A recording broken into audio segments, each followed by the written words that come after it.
धर्मवीर चित्रपटामध्ये एक डायलॉग आहे, अगर तकदीर में मौत लिखी है तो कोई बचा नहीं सकता, अगर जिंदगी लिखी है तो कोई माय का लाल मुझे मार नहीं सकता। तसेच फूल और पत्थर चित्रपटातला एक प्रसिद्ध डायलॉग आहे, यह दुनिया बहुत बुरी है शांति, जो कुछ देती है बुरा बनने के बाद ही देती है। नमस्कार, मी बालाजी शिंदे आणि तुम्ही पाहताय लोकाशा टीव्ही। बॉलिवूडचा he man superstar handsome hunk Dharmendra यांनी वयाच्या 89व्या वर्षी अखेरचा श्वास घेतला। गेल्या काही दिवसांपासून प्रकृती अस्वस्थामुळे धर्मेंद्र यांच्यामुळे मुंबईतील ब्रीच कँडी रुग्णालयात उपचार सुरू होते। तब्येत खालावल्यामुळे धर्मेंद्र यांना साधारणतः 12 दिवसांसाठी रुग्णालयात दाखल करण्यात आलेलं। त्यानंतर धर्मेंद्र यांना रुग्णालयातून डिस्चार्ज देण्यात आलेला। तेव्हापासून ते घरीच होते, पण अखेर त्यांच्या जुहीतील राहत्या घरी त्यांनी अखेरचा श्वास घेतलाय। धर्मेंद्र यांच्या प्रकृती अस्वास्थ्यापासूनच वेगवेगळ्या बातम्या माध्यमांमध्ये पसरत होत्या, अनेक अफवाही पसरलेल्या।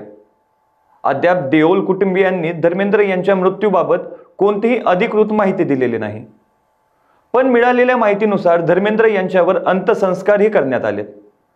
तब्बल 6 दशकं सिनेसृष्टीवर राज्य करणारा कोहिनूर हरपल्यानं मोठी पोकळी निर्माण झाली आहे। धर्मेंद्र यांच्या निधनानं अख्खं बॉलिवूड शोकसागरात बुडालंय। सर्वसामान्य कुटुंबातून आलेला मुलगा इंडस्ट्रीचा ही मॅन बनला। धर्मेंद्र यांचा जन्म 8 डिसेंबर 1935 रोजी ब्रिटिश भारतातील पंजाबमधील लुधियाना जिल्ह्यातील नसराली या गावी झाला होता। आपल्यापैकी अनेकांना ठाऊक नसेल की त्यांचं खरं नाव केवल कृष्ण देओल होतं, पण सिनेसृष्टीत त्यांची ओळख धर्मेंद्र अशीच होती। त्यांचा जन्म एक सर्वसामान्य पंजाबी जाट कुटुंबात झालेला। धर्मेंद्र यांचं वडिलोपार्जित गाव लुधियानातील पखोवाल तहसीलमधील रायकोट जवळील डांगो आहे। धर्मेंद्र यांनी त्यांच्या सुरुवातीचं आयुष्य सहनेवाल गावात घालवलं आणि लुधियानातील लालटन कलान येथील सरकारी वरिष्ठ माध्यमिक शाळेत शिक्षण घेतलेलं। त्यांचे वडील गावातील शाळेचे मुख्याध्यापक होते। ज्येष्ठ बॉलिवूड अभिनेते धर्मेंद्र यांना प्रकृती अचानक बिघडल्यामुळे मुंबईतील ब्रीच कँडी रुग्णालयात दाखल करण्यात आलं होतं। त्यानंतर तब्बल 12 दिवस त्यांच्यावर उपचार सुरू झाले। सुरुवातीला उपचारांना ते प्रतिसाद देत होते, पण नंतर त्यांची प्रकृती काहीशी नाजूक होती, त्यामुळे त्यांना आयसीयू मधून व्हेंटिलेटरवर शिफ्ट करण्यात आलं होतं।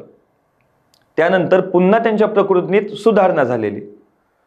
धर्मेंद्र उपचारांना प्रतिसाद देत असल्याची माहिती रुग्णालय प्रशासनाकडून दिली आली। तसेच देओल कुटुंबियांनीही धर्मेंद्र यांच्या प्रकृतीत सुधारणा होत असल्याची माहिती दिली होती। त्यानंतर धर्मेंद्र यांना रुग्णालयातून डिस्चार्ज देण्यात आला। तेव्हापासून ते घरीच होते।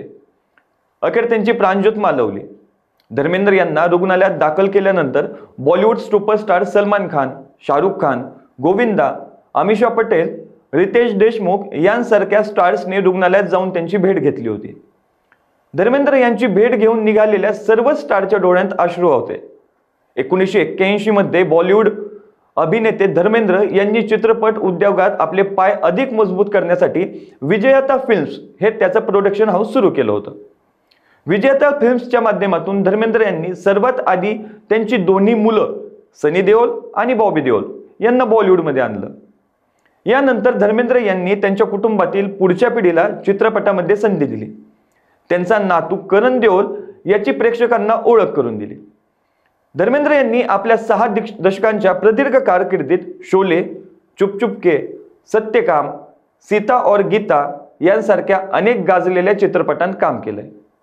जरी त्यांनी जगाला अखेरचा अलविदा म्हटलं असलं तरी ते आज सुद्धा, उद्या आणि कायमच प्रेक्षकांच्या मनावर अधिराज्य गाजवतील। अशाच वेगवेगळ्या व्हिडिओसाठी लोकाशा टीव्हीला सबस्क्राईब करा आणि लाईक करायला विसरू नका।